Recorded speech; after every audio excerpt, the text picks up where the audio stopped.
Hi everyone! Good afternoon. I'm back. This is Sabrusas and welcome back to my YouTube channel. Oh my gosh, this is it guys.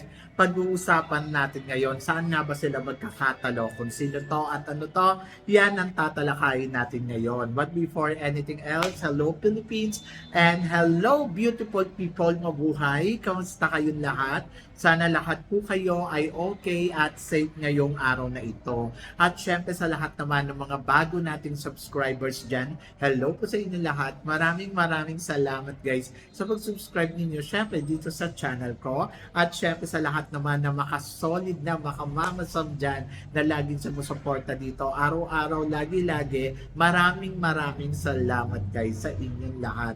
Syempre usapang Miss Universe Philippines tayo ngayon. Ito nga pag-uusapan natin kung sino nga ba ang malakas na kandidata talaga at saan nga ba silang magkakatalo. Kung ako ang tatanungin ninyo, for now, sa mga nakita nating candidates, especially nitong, atong press presentation nila, isa sa mga may tuturing ko talagang malakas na kandidata dito ay si Nicole Borromeo. Yes, I love the way kung paano niya i-execute yung sarili niya at nakikita natin na very alive na alive talaga ang presensya ni Nicole.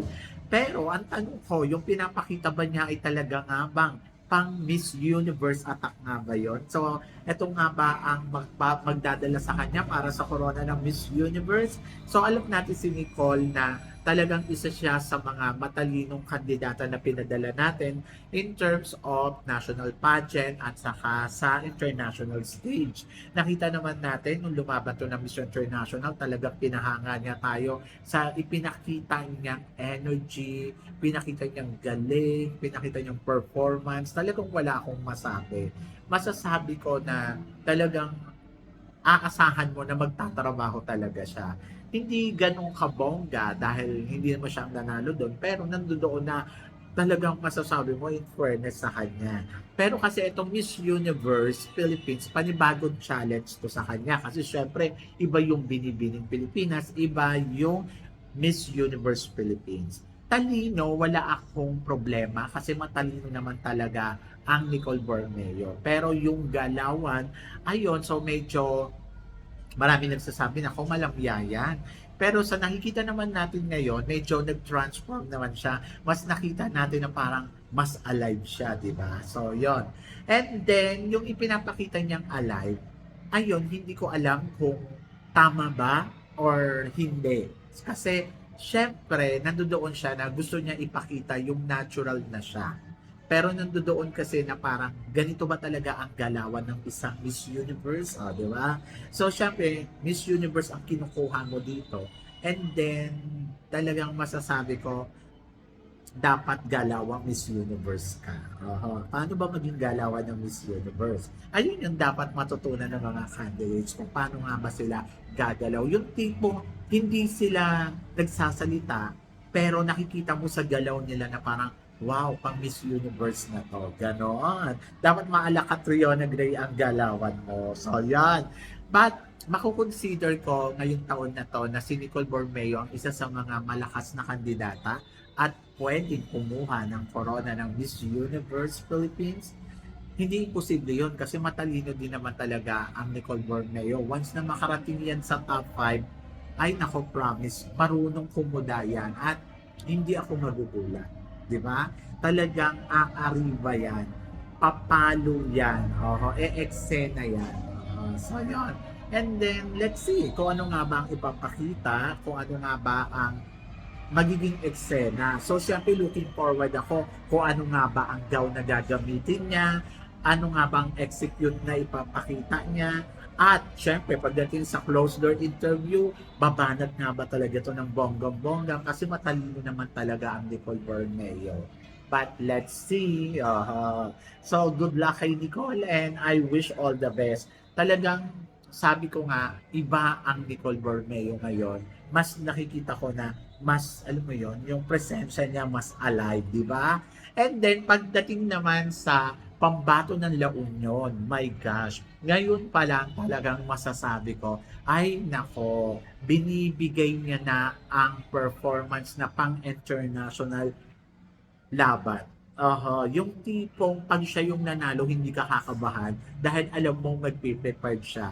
Very natural naman ang nakikita natin sa kanya, hindi kailangan mag-pretend, hindi kailangan magpaganda kasi maganda na siya. Maraming nagsasabi na, "Naku, ang haba ng mukha niya." Pero sa totoo lang, eto yung perfect na face na para ilaban mo talaga sa Miss Universe kasi yung mga ganitong mukhaan, ito talaga yung hahangaan mo. Hindi siya kasing ganda ni Catriona Gray, pero yung level ng personalidad niya, ayun, lumi-level talaga na maala Catriona. High passion, tapos alam mo yung high caliber, ganon eh. Ganon yung eksena neto nila Union eh. Si Bea naman para sa akin, siya yung effortless.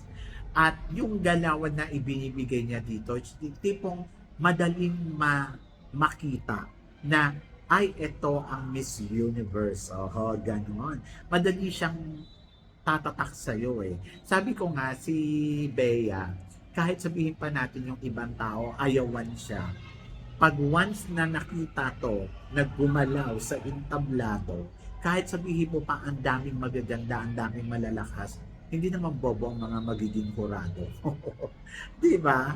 So, para sa akin, ito yung madaling laban para sa kanya kasi alam mo na lalaro siya dito. Alam mo na kapag once na humarap siya sa hurado, alam mo na gagawin niya pa yung best niya. Oo. Actually, ngayon ang nakikita natin sa kanya, very natural pa niya yun. Normal lang niyang galawan yun. Walang effort, hindi umaarte, hindi nagpapa-eksena. Kumbaga parang, ayun na talaga siya gumalaw. At yun yung maganda. And then, kapag umarap yan sa hurado, for sure, magugustuhan siya ng hurado. Kaya, madali si Bea na masasabi mo, ay nako, eto na ang mananalo Miss Universe Philippines. Eh, paano naman kasi, nakikita mo nga talaga yung galawan niya, na effort talaga. Tapos gusto ko yung styling niya, kahit anong ayos bumabagay sa kanya, banatin mo ang hair, mas nagmumukha talagang Diyosa. Tapos Latina na yung datingan, yung tipong parang wow, parang international candidates na siya. So pag nakita mo parang kaya niyang makipagsabayan sa mga Latina dahil ang haba tignan. Alam mo yung parang Oksana yung datingan na walang ka-effort kahit iladlad lang yung hair ay winner na. Para siyang Amelia Vega na kapag tinignan mo, hindi mo kailangan ayusan ng ayusan para maging maganda kasi maganda na, di ba? So, ganun yung datingan eh. Kumbaga parang, eto talaga yung masasabi mo na kapag pinakawalan to ng organization o kung sino man yung hurado na uupo dyan at pinakawalan pa to bilang winner ng Miss Universe Philippines, ewan ko na lang sa inyo. Di ba? Para tayo nagpakawala ng isang candidates na pwedeng manalo ng Miss Universe. Talino, grabe. Napanood ko nga yung sagutan niya. Ito yung sagot na nanggagaling sa puso, very natural, at higit sa lahat, ano eh, yung kumbaga parang yung authenticity sa sinasabi niya, ramdam mo. At hahanga ka talaga. Kasi yung mga ganong sagot, hindi ko pa naririnig. Oo. Sa totoo lang. So, yon. So, hindi rin takaw eksena. Kumbaga parang lumalagay lang siya sa momento kung siya ang tinatawag. Pero nandoon ako sa part na sobrang linis ng galawan niya. Ang klaro, lahat, para sa akin, siya ang magiging next Miss Universe Philippines sa ngayon ha, na nakikita mo na parang ay ganito kalinis yung galaw. Yes, maaaring malusutan siya ng ibang kandidata pagdating sa Q&A, pero I think naman, Diyos ko, pag sumagot na to at kumuda na to, ay nako, tapos na ang laban. Medyo mahihirapan, aminin natin ha, mahihirapan ang ibang candidates pagdating kay Bea, kasi parang feeling ko, yung mga kandidata, mag-e-effort talaga sila. Yung kumbaga si Bea, una, confident siya sa sarili niya. At yung ganda na meron siya, plus yung ang haba niyang tignan, plus yung galawan niya. Yung ibang kandidata, may ganda, pero alam mo na kailangan nilang mag-effort ng todo-todo, especially in communication skills. Kailangan nila magpa-bibo, magpakitang gilas para mapansin ng todo-todo. Ito parang pag once na sumagot, parang mararamdaman mo na kagad na galing sa puso. Kaya doon talaga magkakatalo. So doon sila magkakatalo pag once na gumalaw na talaga ng todo ang pambato ng La Union. At parang feeling ko, ay nako, magiging madali sa kanya ang pagkuha ng corona ng Miss Universe Philippines. Ang isa sa mga nakikita ko na matindi niyang kalaban, si Nicole Bermeo. For now. Pero maaaring may mga ilang kandidata pa dyan na biglang lumutang na hindi mo inaasahan. Kasi nga, it's a competition. But for now, malinaw sa akin na si Bea Milan, yung laro niya talagang malinis. Talagang ngayon pa lang masasabi mo, ay ang laki ng chance mo panalo ng Miss Universe Philippines ngayong taon na to. At yun mong aabangan natin sa competition nila. Pero ikaw ang tatanungin ko.